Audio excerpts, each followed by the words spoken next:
வழங்கிக் கொள்கிறேன். தமிழ்நாட்டு மக்கள் நெஞ்சங்களில் என்றும் வாழ்ந்து கொண்டிருக்கும் புரட்சி தலைவர் புரட்சி தலைவி அம்மா அவர்களையும் வணங்கி, புரட்சி தலைவர் புரட்சி தலைவி எவ்வாறு மக்களின் நலனையே தனது வாழ்வில் இலக்காக கொண்டு செயல்பட்டாரோ அதே போன்று இன்று தூய்மையான அரசியலையும் நேர்மையான ஆட்சியையும் முன்னிறுத்தி மக்களுக்காகவே வாழ்ந்து வரும் தமிழக வெற்றி கழக தலைவர், தமிழகத்தின் நிரந்தர முதலமைச்சர் அண்ணன்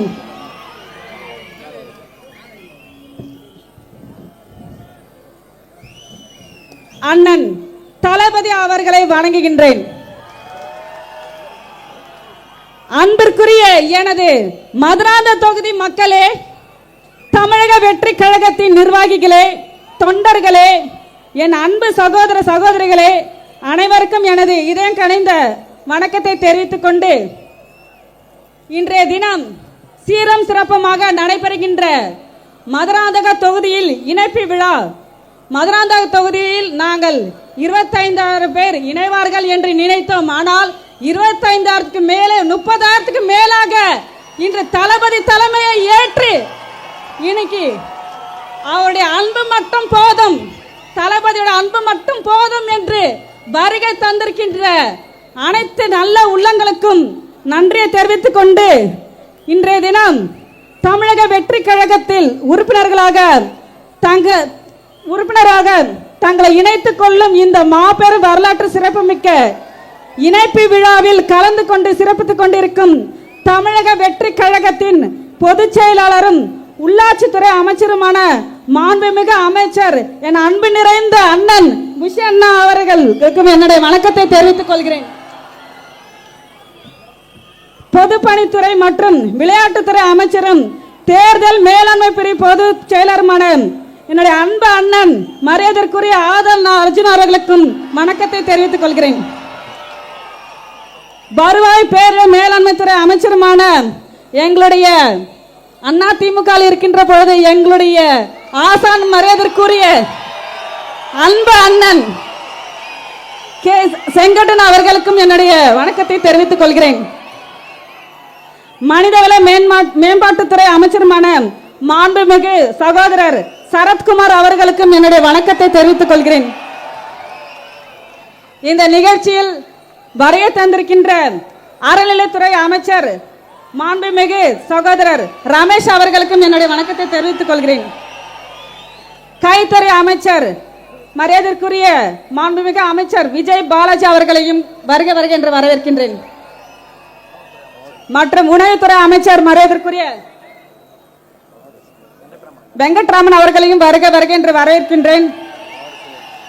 மற்றும் நான் என்றைய தினம் என்னைக்கு தமிழக வெற்றி கழகத்தில் இணைந்தனோ அதிலிருந்து இந்த தெற்கு மாவட்ட கழக செயலாளர் என்னுடைய அன்பு சகோதரர் MS பாலாஜி அவர்கள் மாவட்ட கழக செயலாளர்,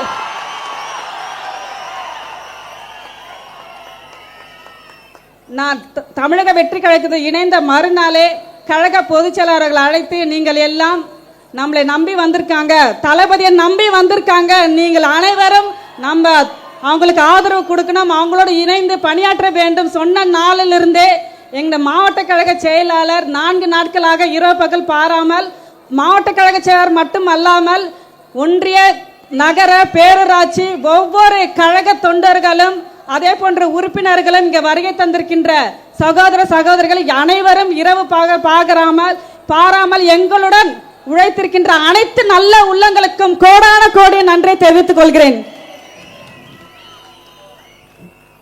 உங்கள் அனைவருக்கும் தெரியும், இன்றைய தினம் இணைப்பு விழா நிகழ்ச்சி சிறப்பான முறையில் நடைபெற்றுக் கொண்டிருக்கின்றது.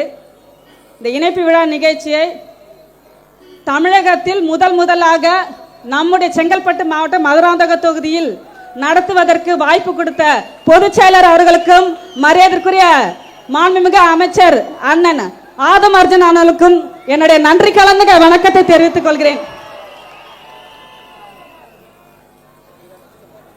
கடந்த 2021 மதுராந்தக சட்டமன்ற உறுப்பினராக 5 வருட காலம் நான் பணியாற்றிருக்கின்றேன். மக்களோட மக்களாக இருந்து பணியாற்றிருக்கின்ற ஒரு எதிர்க்கட்சி சட்டமன்ற உறுப்பினராக இருந்து என்னால் முடிந்த அளவிற்கு என்னுடைய சட்டமன்ற நிதியிலிருந்து மட்டும் அல்லாமல் என்னுடைய சொந்த நிதியிலும் என்னுடைய மதுராந்த தொகுதி மக்களுக்கு இரவு பகல் பாராமல் எந்த ஒரு நிகழ்ச்சியாக இருந்தாலும் சரி உங்கள் வீட்டு மகளாகவும் உங்களுடைய சகோதரியாகவும் இருந்து 5 வருட காலம் என்னுடைய பணியை சிறப்பான முறையில் உங்களுடன் பணியாற்றிருக்கின்றேன். அதனுடைய விளைவாக தான் மீண்டும் 2026 அண்ணா திராவிட முன்னேற்ற கழகத்தில் எனக்கு மீண்டும் வாய்ப்பளித்தார்கள். ஏன்னா மதுராந்தக தொகுதியில் அவர்களுக்கு நிச்சயமாக வெற்றி வாய்ப்பு இருக்கின்றது என்று ரிப்போர்ட் போனதுனால தான் எனக்கு அண்ணா திராவிட முன்னேற்ற கழகத்தில் மீண்டும் வாய்ப்பு கொடுத்தார்கள். மீண்டும் வாய்ப்பு கொடுத்தார்கள் தவிர அது என்ன பிரச்சனை உங்களுக்கு தெரியும். மே 4ஆம் தேதி ரிசல்ட் வந்தது. ரிசல்ட் வந்த பிறகு எங்க தலைமையில் நடந்த பல பிரச்சனைகள், நான் ரிசைன் பண்ண அன்னைக்கு பதவி சட்டமன்ற பதவியை நான் ராஜினாமா செய்கின்ற பொழுது ஊடகங்களிலும் பல்வேறு ஊடகங்களில் தெளிவாக விளக்கத்தை கொடுத்தேன். இருந்தாலும் இந்த தருணத்தில் எனது மதுராந்த தொகுதி மக்கள் அனைவரும் வருகை தந்திருக்கின்றீர்கள். உங்களிடத்தில் நான் பதிவு செய்ய கடமைப்பட்டிருக்கின்றேன். மே 4ஆம் தேதி ரிசல்ட் வந்தது. 2 நாள் கழிச்சு எங்களை தலைமைக்கு வர சொன்னாங்க. நாங்கள் போனோம். போன பிறகு அவங்களுக்குள்ளேயே மொத்தமே அதிமுக பார்த்தீங்கன்னா 47 சட்டமன்ற உறுப்பினர்கள் தான் வெற்றி பெற்றிருக்கோம். பொதுச் செயலர் எடப்பாடி உட்பட அவர்களுக்குள்ள என்ன முடிவு எடுத்தாங்கன்னு தெரியாது. எல்லாரும் பாண்டிச்சேரிக்கு அனுப்புனாங்க. பாண்டிச்சேரியிலேருந்து மீண்டும் 4 நாட்களுக்கு பாண்டிச்சேரியில் இருந்தோம். 4 நாள் கழிச்சு மீண்டும் எங்களை வர சொன்னாங்க. சரி, நாங்கள் போனோம். போன பிறகு அங்கே உள்ள பல்வேறு பிரச்சனைகள் நடந்தது. என்ன தெரியுமா? திமுகவுடன் கூட்டணி செய்து கூட்டணி ஆட்சி அதாவது திமுகவோட ஆதரவோட கூட்டணி வைத்து ஆட்சி அமைக்க வேண்டும் என்று எடப்பாடியார் அவர்கள் திட்டமிட்டார். இது நியாயமாங்க? இங்க சொல்லுங்க. இங்க அமர்ந்திருக்கின்ற ஒவ்வொரு மக்களும், இங்க அமர்ந்திருக்கின்ற பெரியோர்கள், தாய்மார்கள், இங்க அனைவரும் அமர்ந்திருக்கின்றீங்க. இது நியாயமா? புரட்சி தலைவர் அவர்கள் யாரை எதிர்த்து கட்சி ஆரம்பித்தார்? திராவிட முன்னேற்ற கழகத்தை எதிர்த்து தானே கட்சி ஆரம்பிச்சாரு. புரட்சி தலைவி அம்மா அவர்களுக்கு எவ்வளவு பெரிய அநீதிகள்லாம் நடந்தது. அதே சட்டமன்றத்தில் ஒரு பெண் என்று பாராமல் துரைமுருகன் அவர்கள் அம்மா அவர்களை இழிவுபடுத்தினாங்க. அம்மா அவர்கள் மரணத்துக்கு காரணம் திமுக காரங்க. அவர்களோட கூட்டணி வைக்கலாமா? கூட்டணி வைத்து ஆட்சி அமைக்க வேண்டும் என்ற நிலை எப்படி எடப்பாடியார் அவர்கள் சிந்தித்தார்? இது தவறு இல்லையா? எனக்கு துடிக்குது. ஏன்னா எங்க அப்பா ஒரு சாதாரண ராமபுர தோட்டத்தில் தோட்ட வேலை செய்தவர். எனக்கு பேர் வைத்தவர் புரட்சி தலைவர் அவர்கள். மரகதம் என்ற பெயர் வைத்தவர் புரட்சி தலைவர் அவர்கள். என்னோட ரத்த நாளங்கள் அனைத்தும் சூடாகின்றது. ஏன்னா நாங்க அவரிடத்துல வளர்ந்தவர். அதனால்தான் என்னோட மனம் பொறுக்கவில்லை. அதனால்தான் அதிலிருந்து நாங்க வெளியே வந்தோம். ஒரு தரப்பு நாம ஆதரவு கொடுத்து, டிவிக்கு ஆதரவு கொடுத்து மக்களுக்கும் நல்லது செய்யலாம் என்ற நல்ல எண்ணத்தோடு தான் ஒரு தரப்பு ஆதரவு கொடுத்தோம். ஆனால் அந்த ஆதரவு கொடுத்ததுக்கே அண்ணா திராவிட முன்னேற்ற கழகத்தில் இருக்கின்ற சில கருப்பு ஆடைகள் என்னை பத்தி தவறாக வலைத்தளங்களில் ஒரு பெண் என்று பாராமல் என்னை கொச்சைப்படுத்தி பேசினாங்க. இங்க இருக்கின்ற தாய்மார்களை, இங்க இருக்கிற சகோதரர்கள், எங்க அக்கா எல்லாம் இருக்கீங்க. நம்மளும் ஒரு பெண் தானே, நீங்க அமர்ந்திருக்கின்ற ஒவ்வொரு பெண் தானே. ஒரு குடும்பத்தில் இருக்கின்ற ஒரு பெண்ணை, நான் ஒரு குடும்பத்தில் இருக்கின்ற ஒரு பெண் தானே, எனக்குன்னு எல்லாம் இருக்காதா? சொல்லுங்க, எனக்குன்னு எல்லாமே இருக்காதா? அப்போ அந்த ஒரு பெண்ணை கொச்சப்படுத்தி எந்த அளவிற்கு இழிவுபடுத்தணுமே அதே அதிமுக இருக்கின்ற ஊடகங்கள், சமூக ஊடகங்களில் நீங்க பதிவிடுகிறீங்க என்றால் நான் எப்படி உங்களோட நான் பயணம் செய்ய முடியும்? செய்ய முடியுமா? சொல்லுங்க. மிகவும் கொச்சப்படுத்தி கேவலமாக எந்த அளவுக்கு போகின்றார்கள். இது மட்டும் இல்லாமல் நடந்து முடிந்த சட்டமன்ற தேர்தலில் இங்க ஒரு மாவட்ட செயலர் ஒருத்தர் இருக்கிறார், ஆறுமுகன்ட்டு. அவருக்கு போட்டியிடுவதற்கு வாய்ப்பு கொடுக்கல தேர்தல்ல. அதனால அந்த அம்மா வெற்றி பெறக்கூடாது, மரதகுமரல் வெற்றி பெறக்கூடாது. மதுராந்தக தொகுதியில் ஒரு டீம் சேர்த்தாரு. திமுக வேட்பாளரிடம் 50 லட்சம் வாங்கியிருக்காங்க. அதிகாரப்பூர்வமாக அனைத்து என்கிட்ட எல்லாமே இருக்கு. அதிகாரப்பூர்வமாக ஆடியோல இருந்து எல்லாம் இருக்கு. மிக விரைவில் அதை நான் வெளியிடுவேன். அப்போ நான் தமிழக வெற்றி கழகத்துக்கு இணைந்ததற்கு நீங்க இப்படி பேசுறீங்களே, அப்ப நீங்க அண்ணா திமுக இருந்துட்டு திமுக உடந்தையாக இதே ரெட்டாலே ஜெயிக்க கூடாது என்பதற்காக திராவிட முன்னேற்ற கழகத்தை சேர்ந்த வேட்பாளரை நீங்க 50 லட்சம் வாங்கியிருக்கீங்க. உங்களுடைய குழுக்கள் அதில் சில ஒன்றை சிலர் இருக்காங்க. நான் வெற்றி பெறவே கூடாது என்பதற்காக பல சதி வேலைகள் எல்லாம் செஞ்சாங்க. அதையும் மீறி மக்கள் எனக்கு வாக்களித்திருக்கிறார்கள் என்றால் என் மீது நம்பிக்கை வைத்து நான் உழைத்த உழைப்புக்கு நம்பிக்கை வைத்து என்னை வெற்றி பெற வச்சாங்க. சரி, இங்கதான் இந்த தொகுதியில துரோகிகள் இருக்காங்க, தலைமையிலாவது ஒழுங்கா இருப்பாங்கன்னு பார்த்தா தலைமையிலும் எடப்பாடி அவர்கள் திமுக கூட்டு செய்யலாம் என்று நினைத்தாரு. அதையும் இப்போ உடைந்து விட்டது. ஏன்னா தமிழக வெற்றி கழக மாண்புமிகு முதல்வர் தளபதி அவர்கள் முதல்வராக அமரக்கூடாது என்பதற்காக தான் இந்த சதி வேலைகள் எல்லாம் செய்தார்கள். கடவுள் ஒருத்தர் இருக்காரு, தமிழ்நாட்டு மக்கள் இருக்காங்க. தளபதி அவர்கள் தான் முதல்வர். இந்த தமிழகத்தை ஆள போகிற 5 வருட காலம் இல்ல 20 வருட காலம் நம்ம தமிழக முதல்வர் தளபதி அவர்கள் தான் ஆள போகின்றார். இதில் எந்தவித மாற்றமும் கிடையாது. புரட்சி தலைவி அம்மா அவர்கள் மக்களால் தான் மக்களுக்காக நான் என்று தமிழக மக்களின் நெஞ்சங்களில் வாழ்ந்து கொண்டிருக்கும் அவர்கள் அவருக்காக வாழ்ந்து மறைந்தார்கள். அதே போன்றுதான் நம்முடைய தளபதி அவர்கள் தமிழ்நாட்டு மக்களின் நெஞ்சங்களில் வாழ்ந்து கொண்டிருக்கின்றார். அதுவும் அன்பு என்ற ஒரு வார்த்தைக்காக வாழ்ந்து கொண்டிருக்கின்றார், நமக்காக வாழ்ந்து கொண்டிருக்கின்றார். இப்படி துரோகம் செய்த அண்ணா திராவிட முன்னேற்ற கழகத்திலிருந்து தான் நான் வெளியே வந்தேன். இது மட்டும் இல்லாமல் என்னுடைய மக்களுக்கு நான் பல்வேறு தேர்தல் நேரத்தில் அவர்கள் நிறைய வாக்குறுதிகளை கொடுத்தாங்க. இதெல்லாம் நீங்க இதெல்லாம் நிறைவேற்ற வேண்டும் என்று சொன்னாங்க. ஒவ்வொரு பகுதியிலும் ஒவ்வொரு ஊராட்சியிலும் எங்களுக்கு பல பிரச்சனைகள் இருக்கின்றது, இதை நிறைவேற்றி கொடுங்கள். கடந்த முறை நீங்க எதிர்க்கட்சி சட்டமன்ற உறுப்பினராக இருக்கின்ற பொழுது நீங்க எதையும் செய்யவில்லை அப்படி என்று சொன்னாங்க. இல்ல இல்ல, நிச்சயமாக இந்த முறை வாக்களிங்க, நான் முழுமையாக நிறைவேற்றி கொடுப்பேன், என் மீது நம்பிக்கை வையுங்கள் என்று சொல்லிதான் நான் வாக்குகளை பெற்றேன். ஆனா இப்பொழுது நான் மக்களிடத்தில் போனா எப்படி நான் அதை நிறைவேற்ற முடியும்? அதே போன்று பாத்தீங்கன்னா அண்ணா திராவிட முன்னேற்ற கழகத்தில் இருப்பவர்கள் தமிழக வெற்றி கழகத்தில் குதிரை பேரம் செய்தாங்க. அதனால தான் போனாங்க. அந்த அம்மா எவ்வளவு கோடி தெரியுமா? எனக்கு 50 கோடி கொடுத்தாங்களா, 100 கோடி கொடுத்தாங்களாம். நீ எந்த ரைடு வேணா விடுங்க வீட்டுக்கு. தமிழக வெற்றி கழகம் ஒரு தூய்மையோட ஆட்சி செய்து கொண்டிருக்கின்றார்கள், ஊழலற்ற ஆட்சி செய்து கொண்டிருக்கிறார்கள். நீ எந்த ரைடு வேணா விடு, எனக்கு அதை பத்தி கவலை இல்லை. நான் வாங்கினதானே நான் பயப்படணும், அவங்க கொடுத்தாதானே அவங்க பயப்படணும். எதுவுமே நடக்காத போது நீ எந்த ரைடனா விடு, அதை பத்தி நாங்க கவலைப்படவில்லை. எல்லாத்துக்கும் நாங்க துணிஞ்சுதான் நிக்கிறோம்.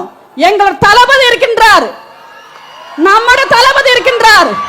அவர் இருக்கின்ற வரை திமுக இல்ல அண்ணா திமுக எந்த கட்சி நம்ம கிட்ட வராது. சிபிஐ ரைடு விடுவாங்களா? குதிரை பேரம் யார் செஞ்சாங்க தெரியுமா? குதிரை பேரம் செஞ்சதே எடப்பாடி அவர்கள் தான். ஏன்னா சிபிஎஸ் சைடுல நாங்க போனோம்ல, 30 பேர் கையெழுத்து போட்டோம். அந்த 30 பேர் கையெழுத்துல 4 நாள் 5 பேர் தூக்குறாரு. குதிரை பேரம் எங்க நடக்குது? அங்க போய் சிபிஐ வைங்க, போய் அங்க போய் சிபிஐ வைங்க. நான் பயப்பட மாட்டேன். நானு அதே போன்று பார்த்தா இங்க ஒரு ராஜ்யசபா எம்பி இருக்கிறார் தனபால் ஒருத்தர். அவர் எப்படி வாங்கினார் தெரியுமா பதவி? ஒரு டீ கூட வாங்கி தர மாட்டாரு ஒரு தொண்டருக்கு. அப்படியேப்பட்டவரு 20 கோடி கொடுத்து ராஜ்யசபா எம்பி வாங்கியிருக்காரு. எத்தனை கோடி? 20 கோடி. அப்போ எத்தனையோ தொண்டர்கள் இருக்காங்க, அவங்களுக்கு ஒரு வாய்ப்பு கொடுக்கலாம்ல. தேமுதிக கூட்டணியில் இருக்காங்க, அவங்களுக்கு கொடுக்கறேன்னு சொல்லிட்டு ராஜ்யசபா எம்பி கொடுக்கறேன்னு சொல்லிட்டு, அப்ப பணத்துக்கு விலை போனது யாரு? ராஜ்யசபா எம்பி கொடுத்தாருல, எத்தனை கோடி கொடுத்தாருன்னு அங்க போய் சிபிஐ ரைடு வைங்க. இதெல்லாம் அதிமுக நடக்குது. இந்த மாவட்ட செயலாளர் ஆறுமுக அவர்கள் திமுக வேட்பாளர் 50 லட்சம் வாங்கியிருக்காரு. ஒரு கூட்டு சதி நடக்குது, இதெல்லாம் நடக்குது. இவங்க தமிழகத்தை ஆளுகின்ற நம்முடைய தமிழக முதல்வர் தளபதி அவர்கள் குதிரை பேரம் செய்கின்றார். ஆட்சிக்கு இன்னும் 1 மாசம் கூட ஆகலங்க. இதுக்குள்ள தமிழகம் இப்படி நடக்குது அப்படி நடக்குது. நீங்க தானே தொடர்ந்து திமுக அண்ணா திமுக இருந்தீங்க. ஆட்சியில் நடக்கலையா? எதுவுமே நடந்தாலும் அதை வந்து தெளிவுபடுத்தி அதை வந்து சட்ட ரீதியாக எல்லாத்தையும் நடவடிக்கை எடுக்கிறாங்க. வந்த ஒரு மாதத்திலே 6 மாதம் வரைக்கும் நாங்க எதுவுமே பேச மாட்டோம்னு சொன்ன திமுக இப்போது நம்ம தளபதி பேசினாங்க 6 நாள கேள்வி கேட்கிறாங்கன்ட்டு. இதுதான் திமுக. திமுக பொறுத்த வரைக்கும் பார்த்தீங்கன்னா திமுக அண்ணா திமுக இவங்க 2 பேருமே எப்படின்னா எந்த வழியிலனா போவாங்க. தயவுசெய்து மக்களே, இங்க வருகை தந்திருக்கின்ற மதுராந்த தொகுதி மக்கள் அனைவருக்கும் உங்கள் வீட்டு அன்பு சகோதரி நெருக்கடி, என்னுடைய நெருக்கடினால தான் வலைத்தளங்களை என்னை பற்றி தவறான பதிவு செய்ததுனால தான் மக்களுக்கு என் கோரிக்கை செய்ய வேண்டும். அதே போன்று பார்த்தீங்கன்னா அதிமுக இருக்கின்ற கருப்பு ஆடைகள் அவருடைய முகத்தில் முழிக்க கூடாது என்பதற்காக தான் தமிழக வெற்றி கழகத்தை நான் தான் நாடி போனேன்.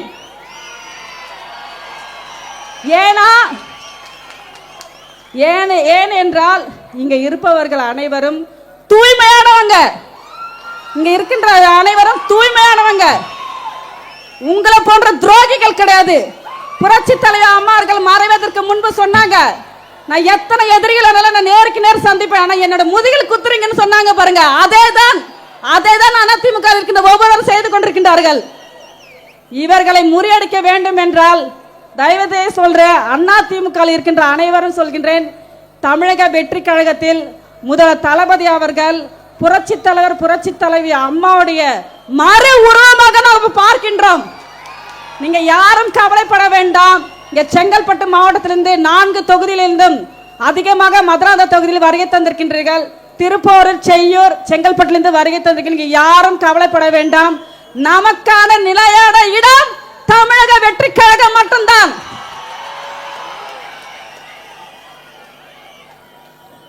மக்களுக்காகவே இயங்குகின்ற இயக்கம் தமிழக வெற்றி கழகம் மட்டும்தான். அதனால் யாரும், நீங்கள் அனைவரும் ஒரு நல்ல இடத்தில் வந்திருக்கின்றோம்.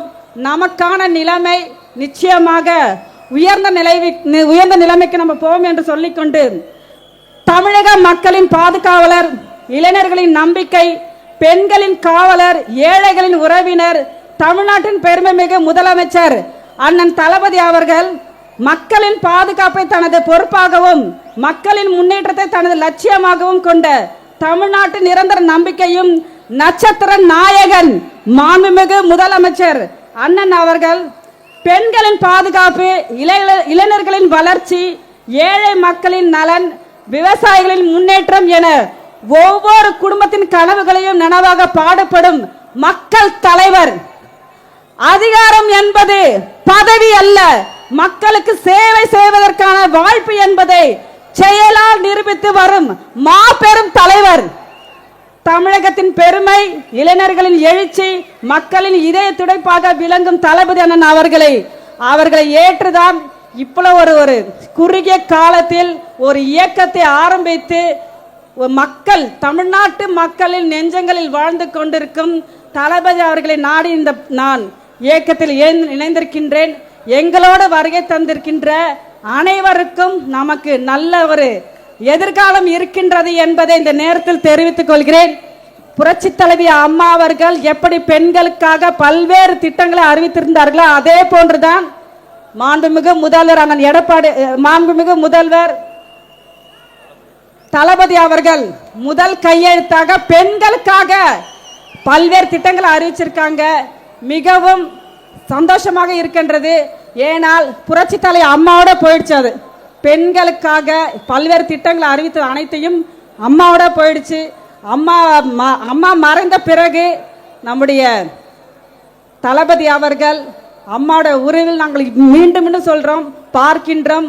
அம்மா உணவக திட்டத்தை மீண்டும் புதுப்பித்ததற்கு தளபதி அவர்களுக்கு என்னுடைய நன்றியை தெரிவித்துக் கொண்டு, இந்த நிகழ்ச்சியில் கலந்து கொண்டிருக்கின்ற பொதுச் செயலாளர் அவர்களுக்கும், அமைச்சர் பெருமக்களுக்கும் மற்றும் சட்டமன்ற உறுப்பினர்களுக்கும், மாவட்ட கழக செயலர்களுக்கும் மற்றும் எங்களோடு இணைந்து பணியாற்றுகின்ற அத்தனை கழகத்தினுடைய முன்னோடிகளுக்கும் நிர்வாகிகளுக்கும், இங்கே திரளாக வருகை தந்து இணைப்பில் இணைந்து கொண்டிருக்கின்ற அனைத்து மதுரான் தொகுதி மக்களுக்கும் அனைவருக்கும் என்னுடைய கோடான கோடி நன்றி சொல்லி விடைபெறுகிறேன். நன்றி, வணக்கம்.